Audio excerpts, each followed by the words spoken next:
The Nikon D1 is a digital single-lens reflex camera, DSLR, made by Nikon Corporation, introduced on June 15, 1999. It featured a 2.7-megapixel image sensor, 4.5 frames per second continuous shooting, and accepted the full range of Nikon F-mount lenses.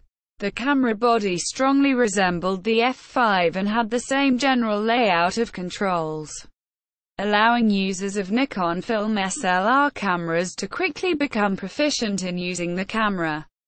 Autofocus speed on the D1 series bodies is extremely fast, even with screw-driven AF lenses. Although Nikon and other manufacturers had produced digital SLR cameras for several years prior, the D1 was the first professional digital SLR that displaced Kodak's then-undisputed reign over the professional market. Unusual for a DSLR, the D1 uses the NTSC color space instead of the conventional sRGB or Adobe RGB color spaces. The resulting color on the D1 can be a bit unorthodox, but methods of correcting and/or compensating for the color problem are readily available. D1H and D1X.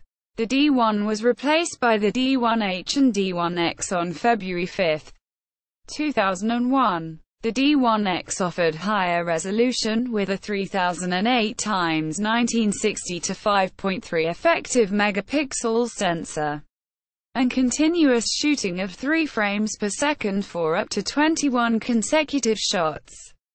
The D1H was oriented towards fast-action photography, keeping the same 2.7 megapixels image sensor as the D1, but pushing the frame rate to 5 frames for up to 40 consecutive shots. Both the D1H and D1X use the sRGB, Adobe's color spaces, which is an improvement over the original D1. Development and sensor design. Development began on the D1 in 1996, when digital imaging was in its infancy in the consumer market.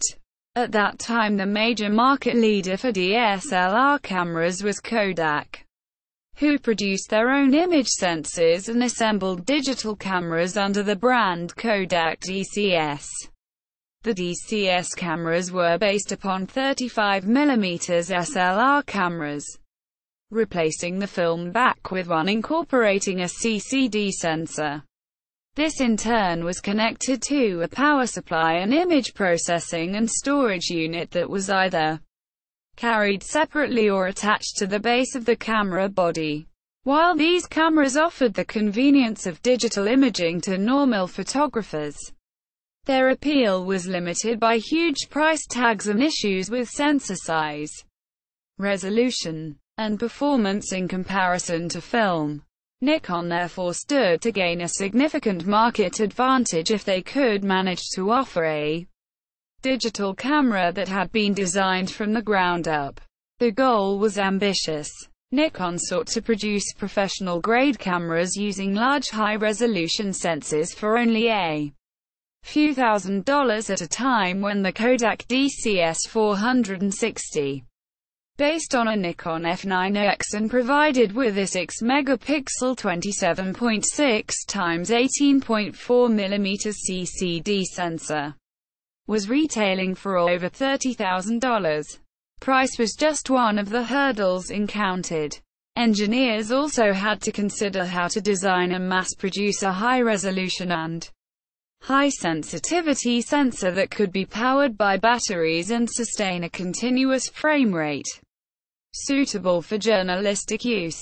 Initially, no major sensor manufacturer was prepared to produce the sensor for Nikon, believing that the predicted sales volumes were completely unrealistic. Eventually, though, a foundry was located and prototype designs entered production. Several years of refinement followed, working to reduce power use and improve read speeds, until a design was perfected.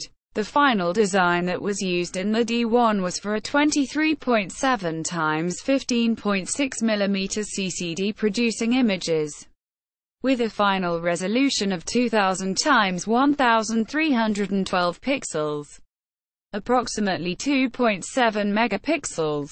And this was the figure used for marketing the camera. The sensor was praised for its high base sensitivity of ISO 200, its excellent signal-to-noise ratio especially at base sensitivity, and its capacity for continuous shooting at 5 frames per second. At the time, Bjorn Roslet famously stated that the camera spelled the end of the beginning of the digital era, the beginning of the end of the film era. Quote, "The development of the D1 is generally accepted as one of the major milestones in the development of the digital camera, and Kodak's initial market dominance was genuinely threatened for the first time." In a later, behind-the-scenes interview published on the Nikon website, it was revealed by the general manager of Nikon's Imaging Development Management Department that the sensor developed for and used in the D1, and subsequently the D1H, actually used 10.8 million photosites rather than the 2.7 million that had previously been suggested. This allowed multiple photosites to be grouped together into units that formed the final pixels in the image, contributing to the sensor's high sensitivity and excellent signal-to-noise ratio. Official sites: Nikon D1 product page, Nikon global website. Nikon D1H product page, Nikon global website. Nikon D1X product page, Nikon global website. Reviews. Bytham.com review of the D1, D1H and D1X. The End of the Beginning, The Beginning of the End, a review of D1 by Bjorn Roslet. Into the Night with Nikon D1X by Bjorn Roslet.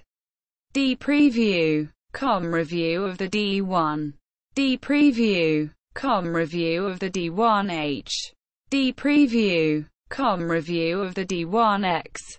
Photo.net review of the D1H. Lone Star.net review of the D1, D1H and D1X. Imaging Resource.com review of the D1H.